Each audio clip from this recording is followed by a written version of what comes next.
All right, here we go. 1 Corinthians chapter 10, verse 21. You cannot drink the cup of the Lord and the cup of devils. You cannot be partakers of the Lord's table and of the table of devils. We need to wake up. Everyone needs to wake up. You need to look at the world that we live in, and you need to look at everything that is going on. Everything. Not just the things that look negative to the outside, the things that also look positive. We all need to really start looking into these things. Everything in this world is based around Satan's plan to keep you with him and drag you to hell. Very little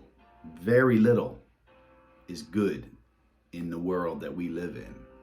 Okay? He's the king of this world, and he's here to keep you with him. He doesn't want you to go to God, okay? He's going to keep it nice and cozy for you.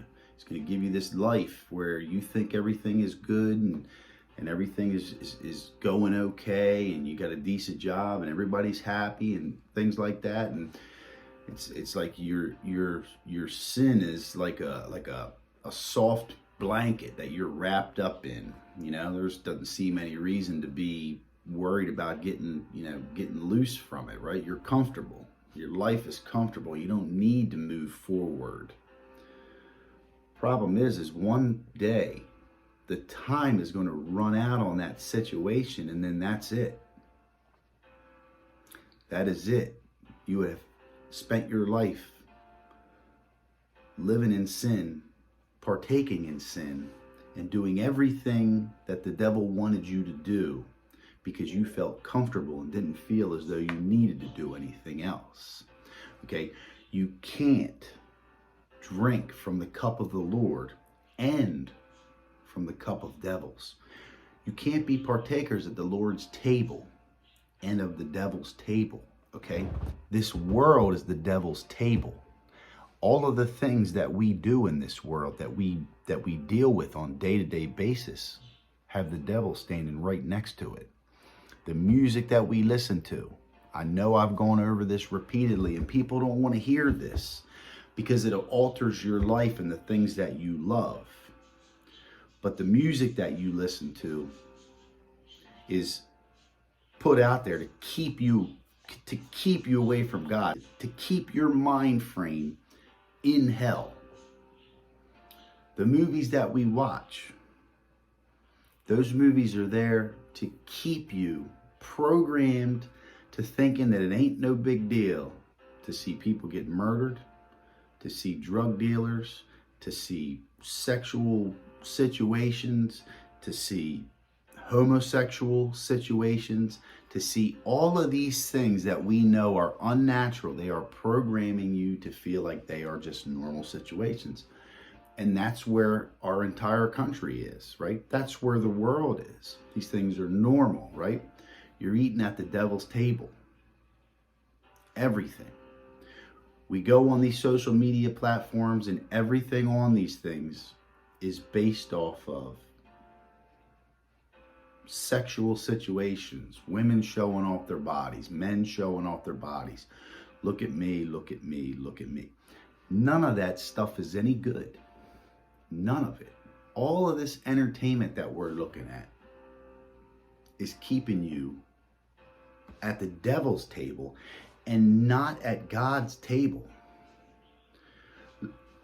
Let's not get anything misunderstood that you are either for God or you are for the devil.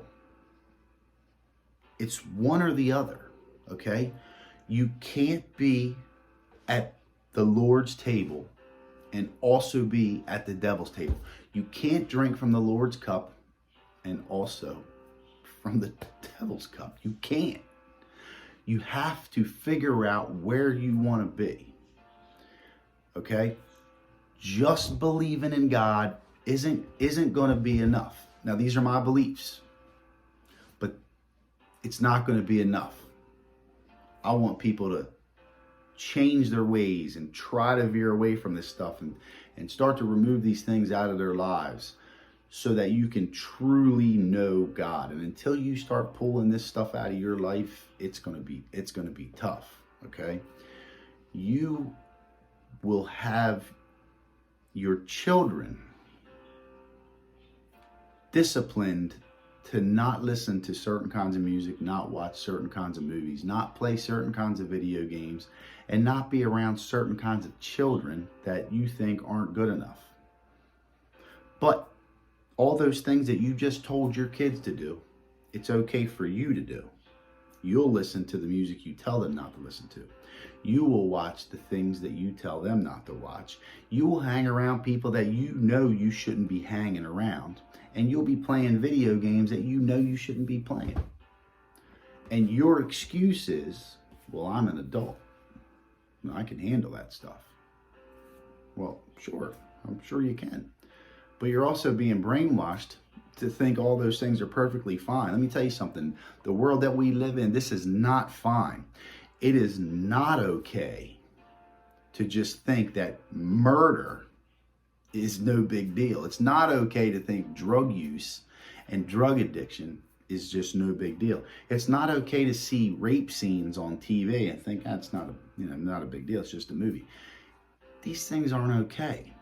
Okay? It's not okay to mock God on video games and entertainers are mocking God, These things are not okay. The people that you look up to, you are idolizing these people.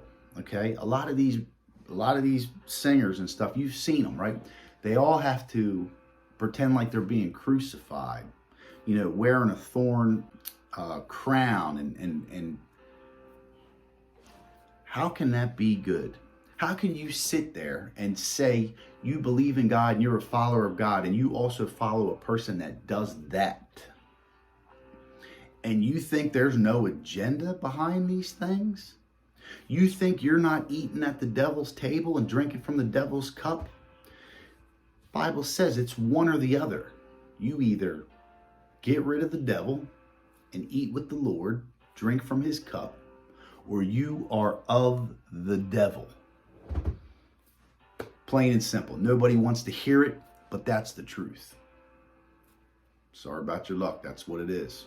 It's time to start really looking into this word and stop thinking that we're saved no matter what we do. Because if we were saved no matter what we do, there wouldn't be any talk of judgment, there wouldn't be any talk of hell, and we wouldn't care about the devil. Yet we have an entire Bible that all it talks about is if you don't do this, you won't go to heaven. Well, if you don't go to heaven, where else do you go? You will stand before God in judgment. If God already forgave you, why is there judgment?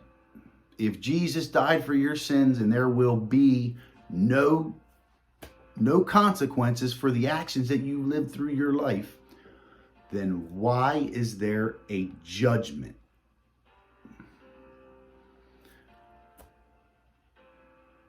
Is it really worth putting your salvation on the line for a couple of scriptures that tell you that you're saved through grace and faith and that's all you need? Think about it. Think about it. Like and subscribe. Give me some comments. I'll see you on the next one.